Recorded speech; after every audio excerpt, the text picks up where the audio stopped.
Hello, my friends. Hello, my life warriors, wherever you are in the world. I do hope you're having a good day. Welcome to the Day In, Day Out podcast. This is episode 85, where I had the immense pleasure of having Tony Loyd on the podcast today. He is a former Fortune 500 executive and leadership development expert. Also, I've got to say he is a podcast veteran of some 298 podcasts. And yeah, I believe he hosts three other podcasts as well. Yeah, he was a joy to speak to. And yes, we talked about many different aspects of leadership. Around the world today. So please sit back, enjoy the show, and yeah, have an excellent day. Take a moment to subscribe, and yeah, be awesome. Peace. Hello, my friends. Hello, my life warriors, wherever you are in the world. I hope you're having a good day. Welcome to the Day In, Day Out podcast. This is episode 85, where I have the immense pleasure to have Tony Loyd on today. He is a former Fortune 500 executive and a leadership and development expert. How are you today, sir? I am fired up and ready to go. Oh, that's what I like to hear. That's what I like to hear. Yeah, just got to say thank you very much for coming on the show today. It is an immense pleasure.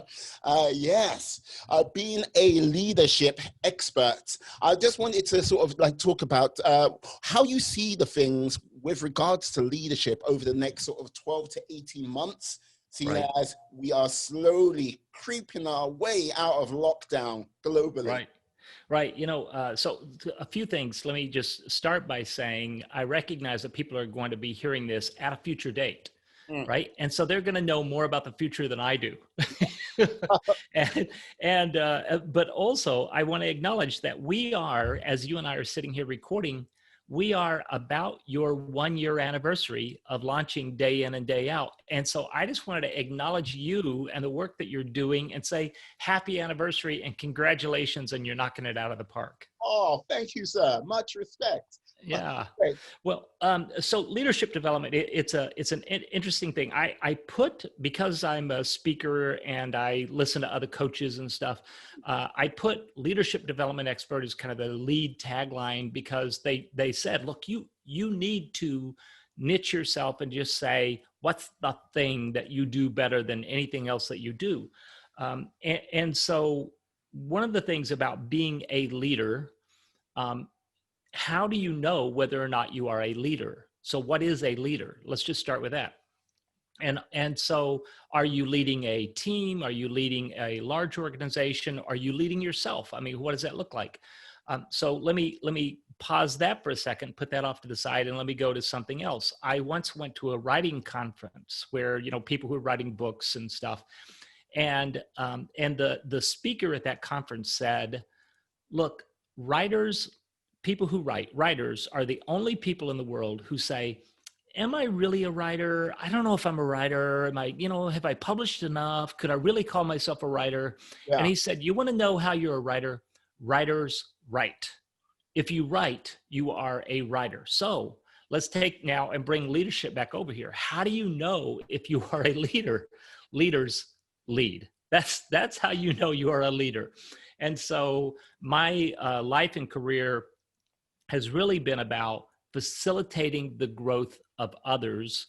And that can look a lot of different ways, but the place that I have found a niche, a place where I have had a lot of traction, has been around developing people who need to transition from individual contribution, that I am accomplishing things in the world, I am making an impact, to I am accomplishing things and making an impact through others, that I don't have to do all the stuff, right? So that's one thing about leadership.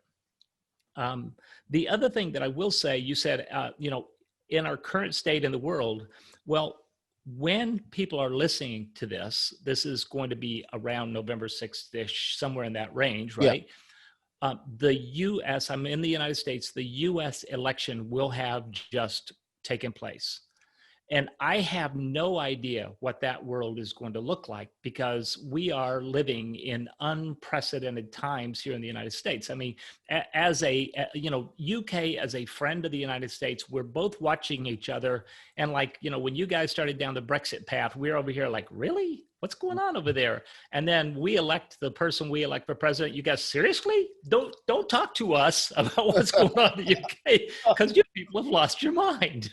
And so we don't know what's going to be happening in the world. But here's what we do know, that the world needs leaders. The world that we need a leaderful company that we're in, where everyone feels this empowered to lead.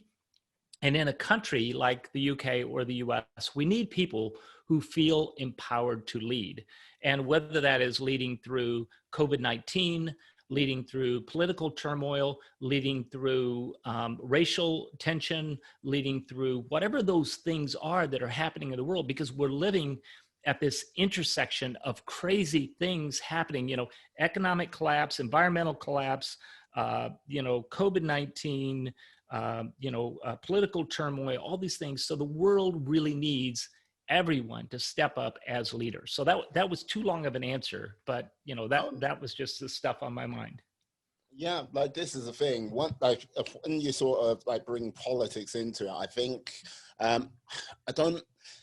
I've got this feeling, like I had this feeling about the UK for quite some time, that it has been this is the poorest time I think it has been for political leadership throughout the whole of the UK. But it seems to be, we're not the only ones suffering from that, if you get what I mean.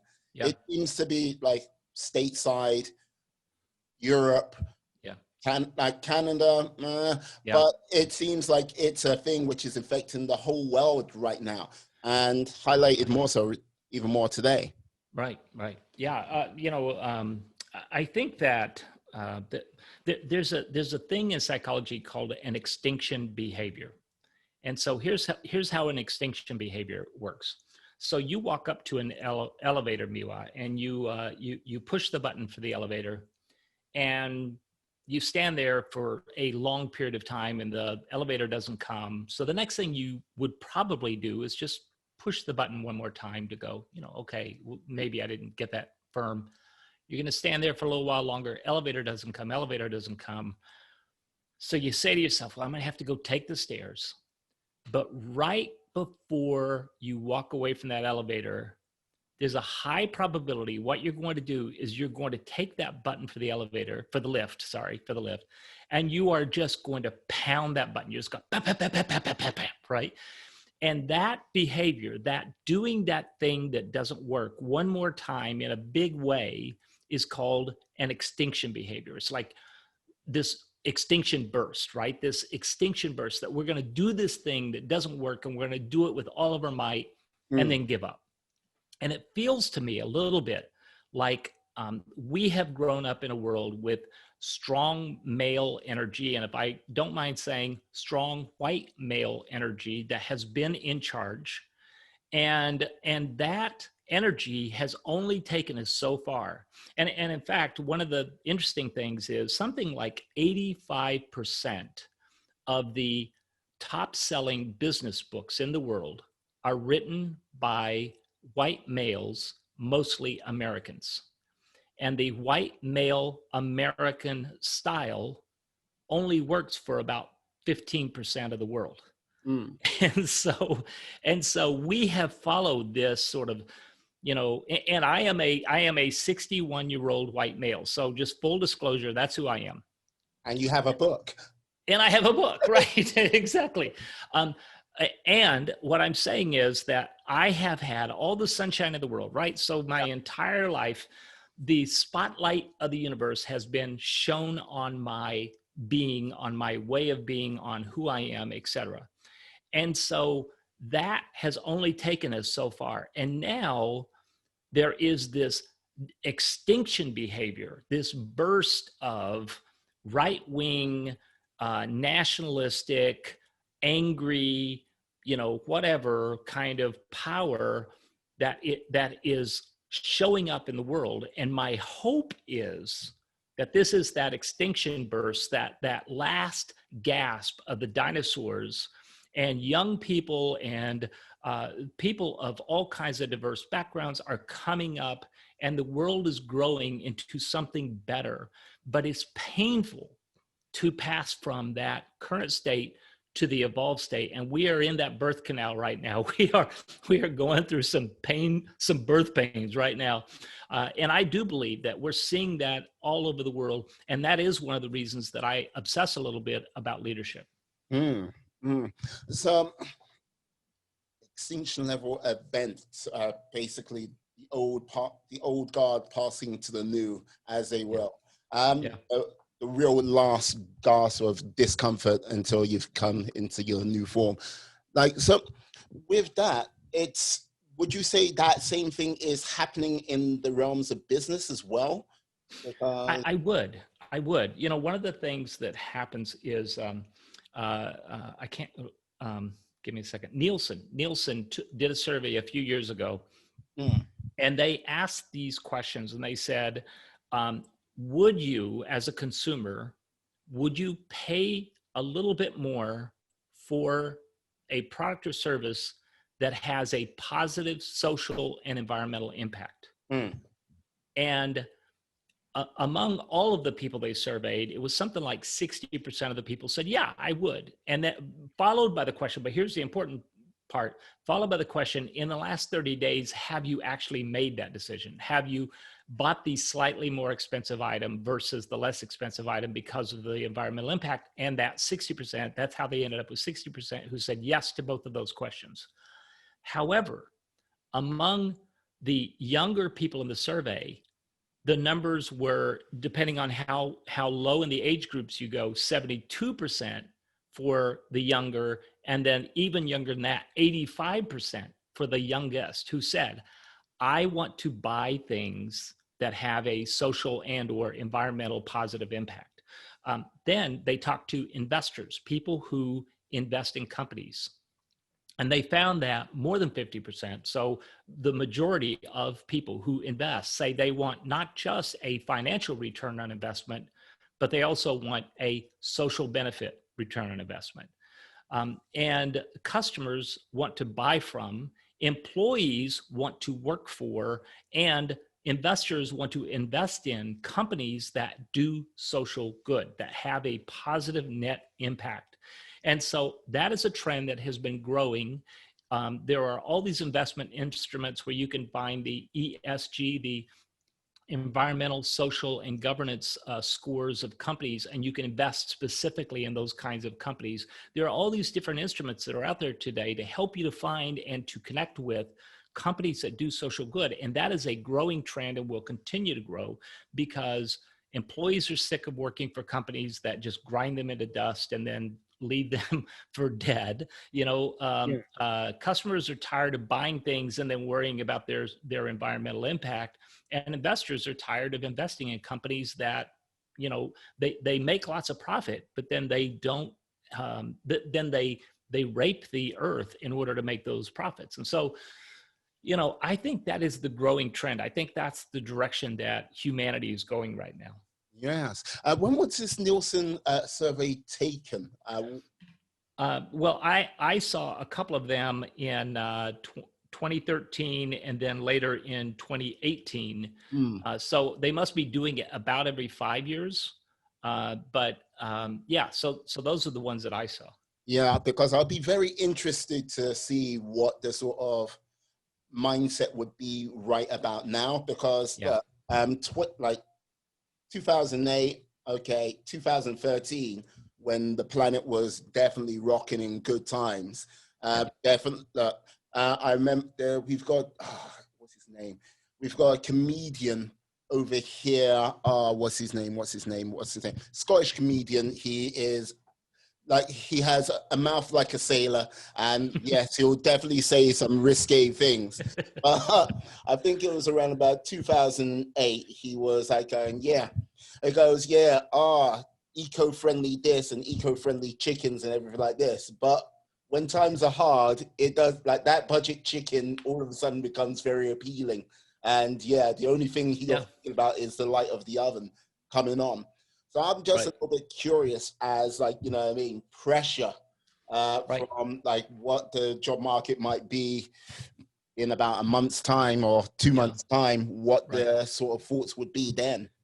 Yeah. So meanwhile, I think you've hit on something there. You know, there are financial pressures that cause people to make decisions that they don't want to make. Right. So, you know, no one ever grew up saying, "I want to be in middle management." Right. No one ever grew up to say, "You know what I want to do? I just want to go to lots of meetings and take notes and not have time to go do anything because I have more meetings to go to." Right. No one ever grew up saying, "I want to do that." And the same way, you know, if I were given a choice, if I had a living wage and I could afford to live where I wanted to live, or if I could afford to buy the food that I want to buy, then I would make those decisions. You know, just real quickly, there's a book, and it's called Switch, and it's how to change things and when change is hard, and it's by Chip Heath and Dan Heath. So Switch is the name of the book. Chip Heath and Dan Heath. Um, and right at the beginning, in chapter 1, they tell the story about some experimenters. And what happened was the experimenters they went to a movie theater. And when people walked in, they go, "Hey, you know what? You don't have to buy popcorn or a soda or however you say it, pop, soda, however.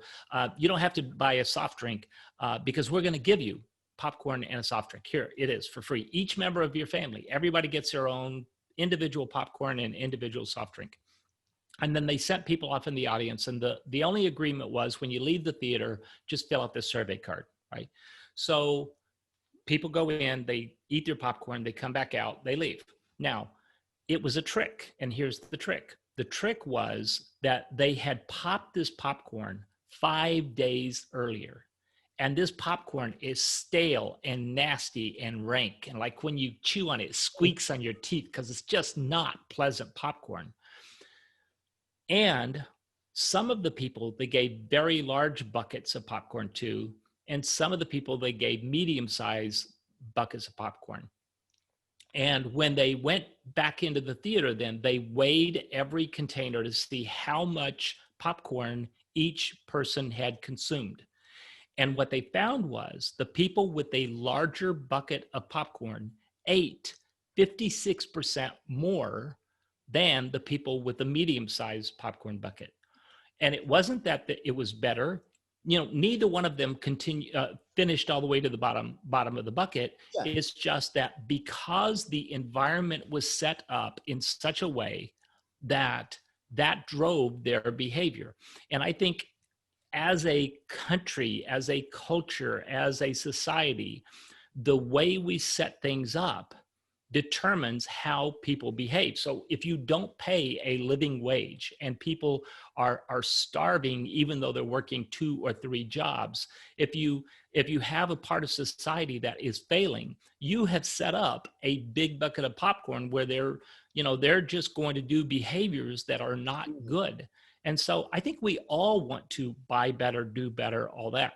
There are times when the environment doesn't allow us to do that, but given an even playing field, we will make positive choices. Yeah, like, because this is the thing, it's kind of like there's talks of flight, like economic flight going like from major big cities, like London is most probably going to be suffering from that quite considerably, because I think working practices, which should have been 10 years in the works to come through, remote working and everything like that, well, that has just been fast forwarded up to present day, and businesses are looking at it in a slightly different way. And I would say over in the States, a lot, like one of the states which has been really highlighted about people moving away from it is California. And we're like sort of that economic flight just because the change of environment, the change of circumstances, which come into play. And what you said about, people working 2-3 jobs just to basically try to keep their head above water. Right. Yeah, it's not going to be a conducive thing for long-term survival. No. No, you're right. And, I think we're seeing that here in the United States, like New York City, it's kind of emptying out. Can you imagine, the economic turmoil that we're heading into? Imagine that you have built your livelihood by making high-rise buildings in London or New York or whatever to pack people into. And now people are like, I'm not going to live in a high-rise building in the middle of a crowd, And so now you own all these high-rise buildings. Think what a business disruption that is. Think about all the people who built office buildings and have invested their entire fortune in packing people into cubicles in office buildings. And people are starting to say, you know what, I can do the same thing from my house near the lake and I can get the same work done. Now, keep in mind, of course, everything that I'm saying about that comes from a position of privilege, Yeah. right? I mean, no one can do your local dry cleaning from the lake house, right? So, Yeah. there are lots of things where there are essential workers, healthcare workers, garbage collectors, everybody who has a hands-on job. The people who produce meat in the meat packing houses, whatever that is, they can't do that remote. They can't do that over Zoom. Mm. But it is going to completely reshape our economies. And you mentioned during hard times we make these bad choices, right? So I might buy the cheap, nasty chicken instead of the expensive organic chicken, right? Mm. We are right now in a position to say, if you understand this term, Control Alt Delete to our economy, right? We are in a position where we can now say reset. So what does the new economy look like? What does the new world look like? If the old world doesn't work, the new world has to work. And so what do leaders do in that situation? Mm. Like, yes, that is going to be an interesting one because, like, I know through um, where I'm furloughed from, how it was going.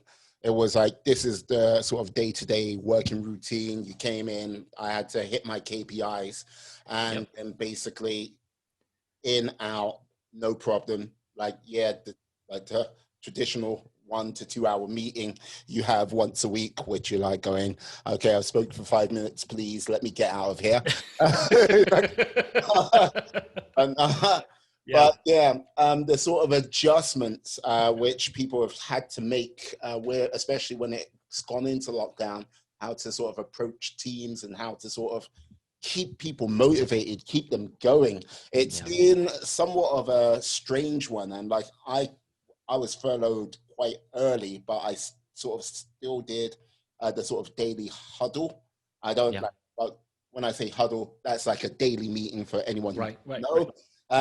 Like, and yeah, it was kind of strange seeing how they were trying to keep people motivated because it was very strange time. Now we're moving on a bit.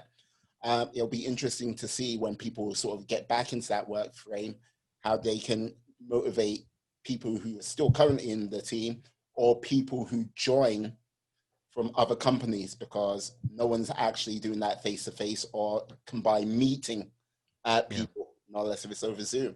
Yeah. No. So yeah, sorry. Well, I could jump in with the next thought, but I wanted to give you a chance to guide the conversation here and take it to the place where you'd like to go. No, like, this is the thing. No, please add a thought if you need to add a thought, because like, yeah, if I've triggered something within you, Yeah. I'd love to hear it, because All right. Well, let's press on then. One of the things that so you're talking about work and about how we think about work. And so one of the experiments I did a few years ago, I reached out to my friends on social media and I said, look, if you were alone in a room with your best mate and no one else was around, and they leaned in close to you and they just said, how is your job going? But you only were allowed one word to finish a sentence. Work is what? What one word would you put in there? And so I put that on social media and said, hey, you can either respond to me publicly here on this post, or you can direct message me. And so people started responding back, and about 50-50, people were either saying, oh, I'm knocking it out of the park, I'm crushing it, it's wonderful, I'm just doing this wonderful thing. Or they were saying, it's miserable, I hate it, oh my God, put me out of my misery, and there was almost like nothing in between those two things. But those were the public responses, right? So when people would email me or they would direct message me, the words were something like 98% negative words. So, it's confusing, it's chaotic. Somebody said it's soul crushing. But the number one response I got from everybody again and again was this one word. They said, work is crazy. Because it's just this mad thing that we do, this insane thing that we do. And I also saw this study that said in the United States, and it could be different in the UK, but in the United States, 36% of our daily life during the work week, so Monday through Friday, 36% of our time is spent either in sleeping or in personal grooming. So getting ready for work or you're asleep, right?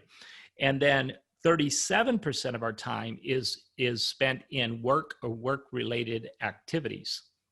And so that means that during a work week, 2/3, 66+% of your time is spent either sleeping or at work. And so we say we want to live a meaningful life, but the way you spend your time is the way you spend your life. And so if 2/3 of your time is either asleep or working, then if you want to live a meaningful life, you have to bring meaning to your work. And so I think that's an important point that, work is being disrupted right now. And so we have an opportunity to reimagine what employment looks like, what our work looks like, what our companies look like, what our jobs look like, everything related to work, our careers, all of that. We are right now in a reset. And so why don't we individually, as teams, as groups, why don't we choose differently the way that we're going to move forward? So I think that's an important point that when there is a crisis, there is also an opportunity. So I really like this idea of being able to choose differently in the things that we do. Yeah, because this is the thing. You went from Fortune 500, being a Fortune 500 executive to doing what you're doing now. So did you have that sort of epiphanal moment yourself? My entire life, I really wanted to live a life of meaning and purpose, right? I mean, from the time I was a little kid all the way up until today, like I said, nobody ever said, I want to grow up and be a middle manager, right? That was never on anybody's life plan. And so I always was looking for ways to either bring meaning to the work that I was doing, or to do something on the side, maybe, that gave me purpose and meaning. And so I would just use my job to fund little side things that I would do that had more meaning and purpose for me. And so I was always looking for ways to balance those two things. But what I found was, Miwa, the higher up in a organization you go, the more you see the phrase that's commonly used is how the sausage is made, right? Nobody wants to see how the sausage is made. And the higher up you go, the more you see this conflict between the shareholders who own stock in the company and the stakeholders, which might include the community, the environment, your employees, just your suppliers, how you live life in balance with all those things, the planet on which we live. I mean, how do you balance the needs of the shareholders to these other stakeholders? And what I found was, because of legal fiduciary responsibilities, we often made choices. When there was a choice and trade-off to be made, the shareholder always won. Give me a second. Sorry, my voice is getting a little rough here. All right, no worries at all. So as I went up the corporate ladder, I began to see that more and more. Well, at some point, I was being asked to do things that would benefit the shareholders, but would not benefit our communities or would not benefit our society. And I just couldn't do that. I mean, that's not who I am. So then here's the beauty of being a Fortune 500 executive is there's a thing called, I think it's called a waterfall or a cascading or something like that, bonus system, which means you earn your bonus today, but you only get paid if you're still with the company 3 years from now.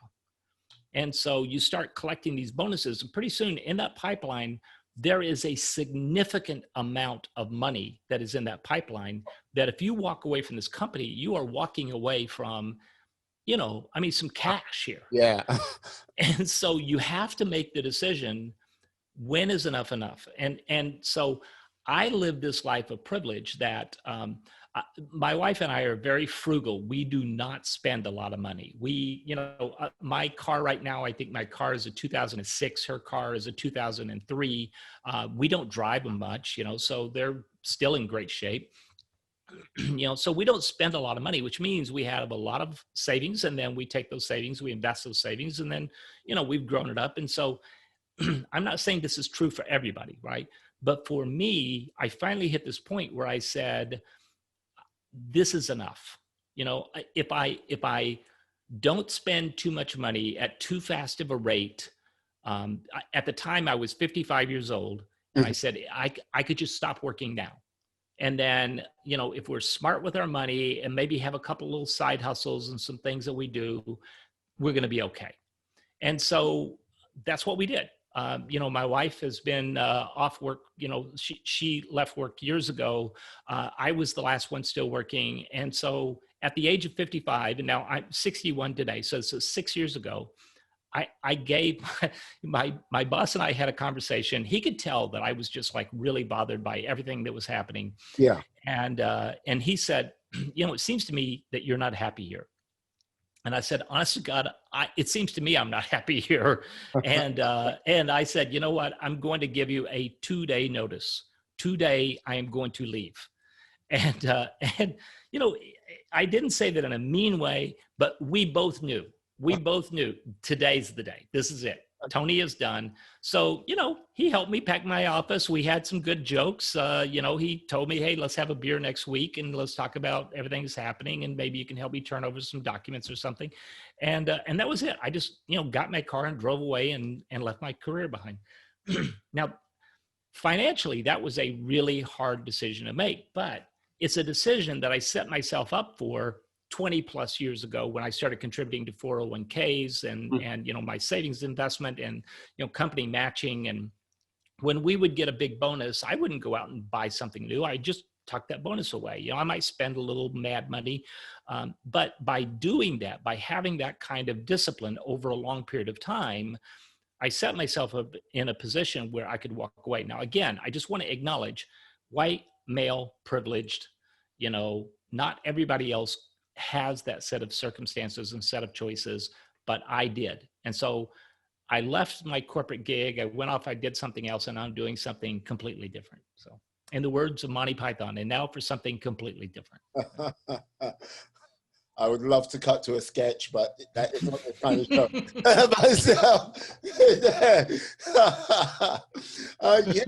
But like, this is the thing, like 6 years ago, like, having the finances to then be able to walk away and like to go right to get your time, like they get your time, and that's one of the most invaluable things in the world, because I think anyone who's been on furlough and has not suffered anything ill of the big C, as we'll call it, if over here, we've had a furlough scheme where you get paid 80% of your wage from 2,500.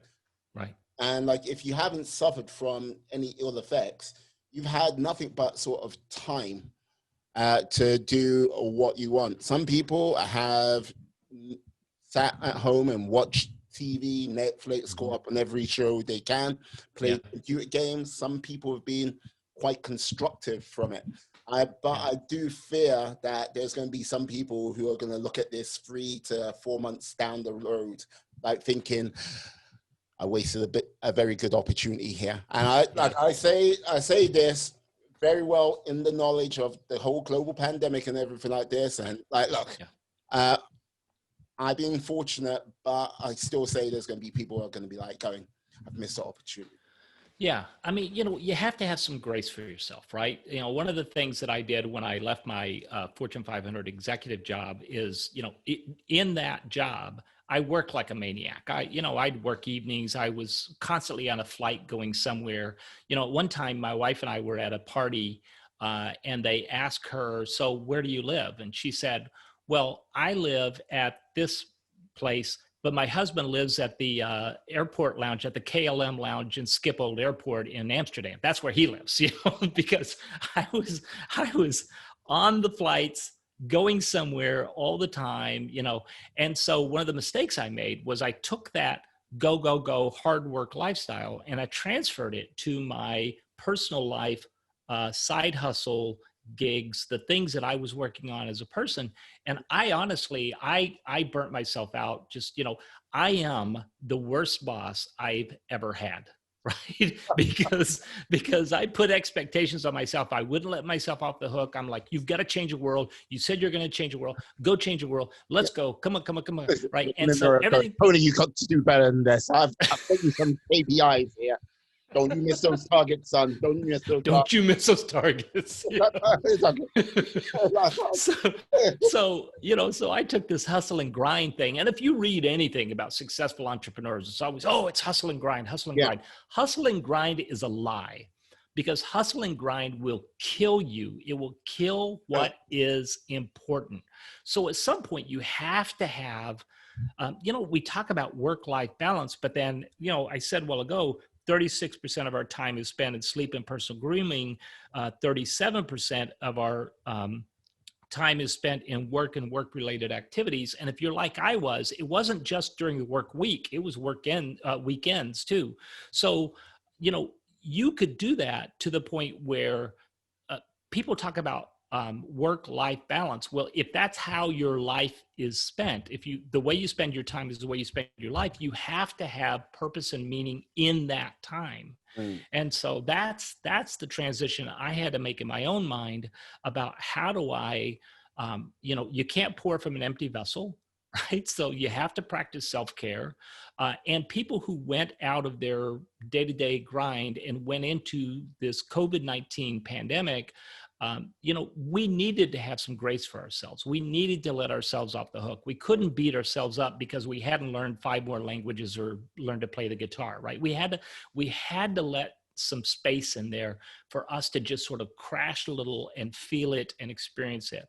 And there has never been a better opportunity to create something, whether you're a course creator or you are working on a product or whatever the startup world might be, whether you're working on a product or service or digital product or book or whatever.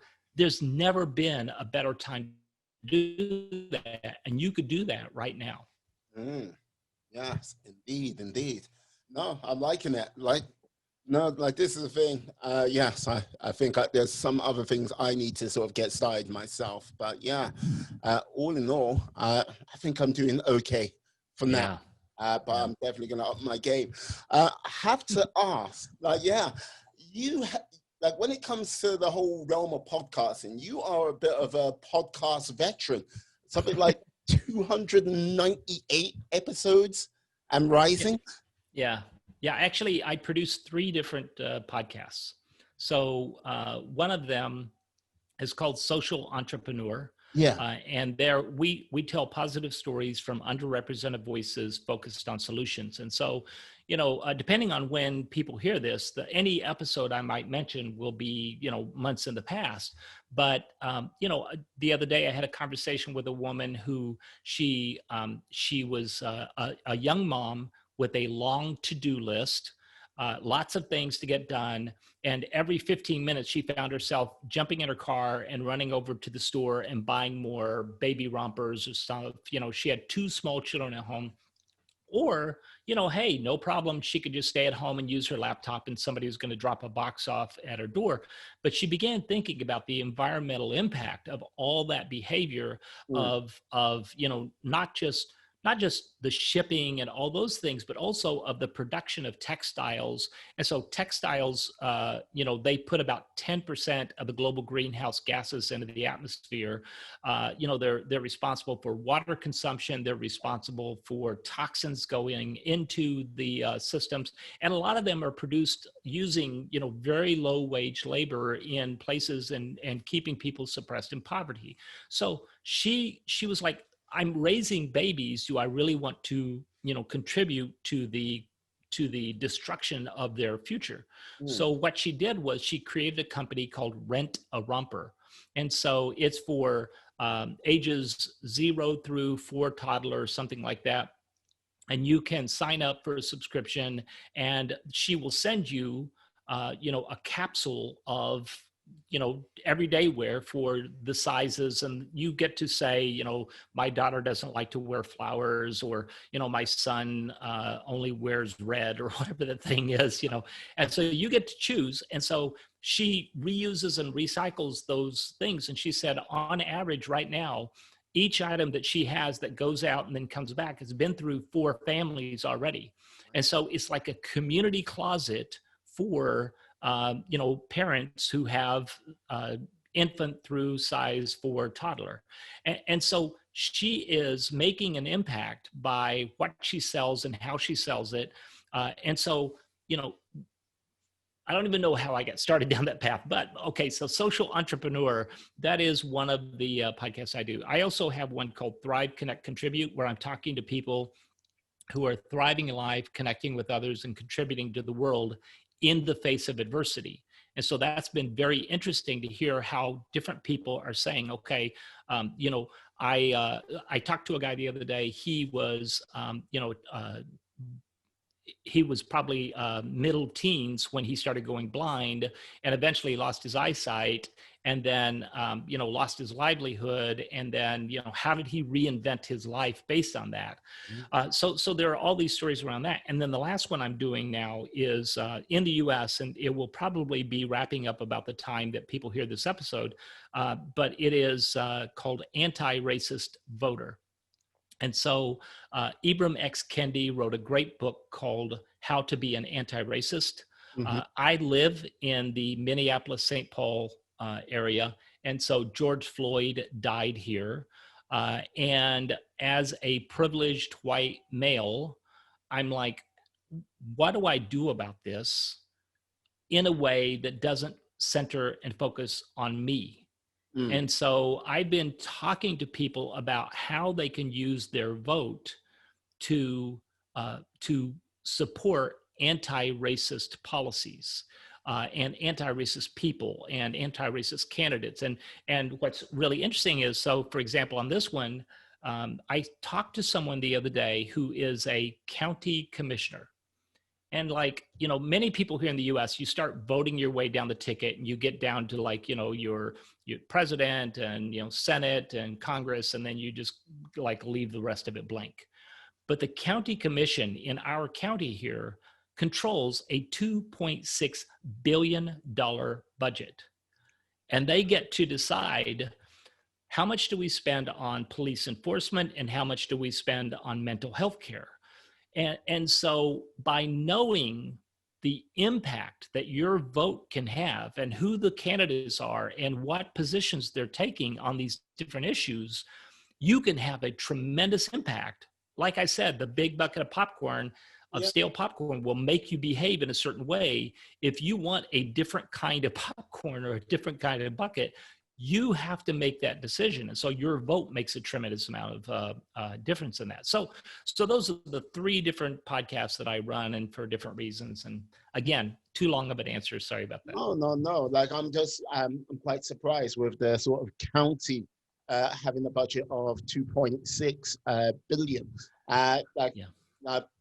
This is the thing. Well, for me, I should be a little bit ignorant to sort of US politics and how that goes, being in the UK. Yeah. But I don't know if that's sort of really sort of common knowledge throughout states, if you get what I mean. If that's Yes. Yeah. one of the things where president and working your way down, that how important your vote is for how much impact it will have on your local community. Right. Yep. Like, now, I've got to say, calling upon my cosmic powers, like, yes, if I could grant you one wish, what would that be?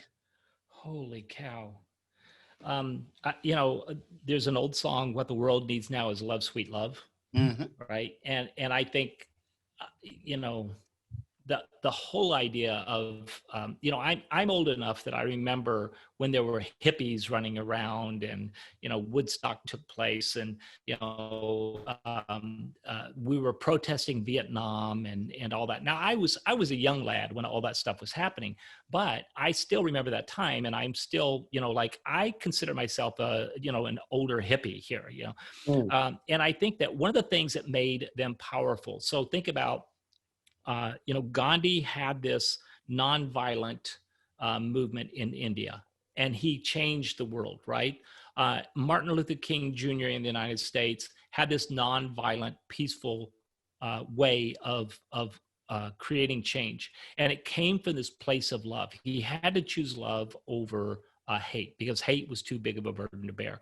And by the way, I do recognize that white people quote Martin Luther King Jr. way too often, and we don't talk about, you know, a lot of other people who said some very smart stuff. So I acknowledge that. But having said that, you know, he was able to change the world through peace and love. And I think that I would love to see the people who want to see a new world to go about it in a way. And I am not here to tell other people how to protest, right? If you shoot my son, I will probably burn your town down, right? So I get that people are angry and outraged and they're doing all this stuff out of a sheer passion, and it is, you know, understood, right? And I want us all to find a way to just come together in love. And, you know, let's just say I don't agree with you. You don't agree with me. You know, I was interviewed by somebody the other day, and he started telling me these things about how bad immigrants were. And, you know, I wanted to lash out back at him and to say, you know, how could you be so stupid? Basically, is what I wanted to say. Yeah. But instead, I said, well, have you considered this? Or, you know, is there this other position that maybe you haven't considered yet? Or what would you say to someone? Is that fair? If this? And he and I had a really good conversation, because I remained calm. I spoke to him in love, and we had a good conversation. So I would love to see more love in the world. I'd love to see us come together in ways that are peaceful and loving and kind and brilliant. Now, keeping in mind, I don't know what the world looks like when you air this episode, because I'm not there. And I would still probably say the same thing, that you know, perpetual outrage leads to cynicism, and it depletes our energy. But when we look at the whole story, and we see each other as real whole human beings, and we hold each other in esteem and in love, I think we can find ways to build bridges. So if you had that magic wand, Miwa, I would love for you to just wave it over us and help us to go to our higher selves, to our better natures, to our better angels. Indeed, yes. I'll get my cosmic powers. Unfortunately, I can't use wands. Slight sort of trademark infringement. Bloody J.K. Rowling. But yeah, I can't use wizard staff token. No. But you know what I mean. But yeah, I'll get on that cosmic power front by all means. Yes. I feel it, brother. I feel it. Excellent. Would you be could you tell the lovely people out there how they can find you on the webs? Yeah. So the only trick is my last name is spelled with one L. So Loyd is Lloyd. So it's TonyLoyd.com. And if you start there, you can find me everywhere else. I am, you know, usually Tony Loyd on every social media that you can find. One exception is I am Anthony Loyd with one L again on Instagram, but I'm Tony Loyd, social entrepreneur on Facebook. I am Tony Loyd at Tony Loyd on Twitter. I'm on LinkedIn, Tony Loyd, so they can find me, tonyloyd.com. And then from there, they can find everything else that I have. Ah, superb. I'll put that all in the descriptions of the show notes.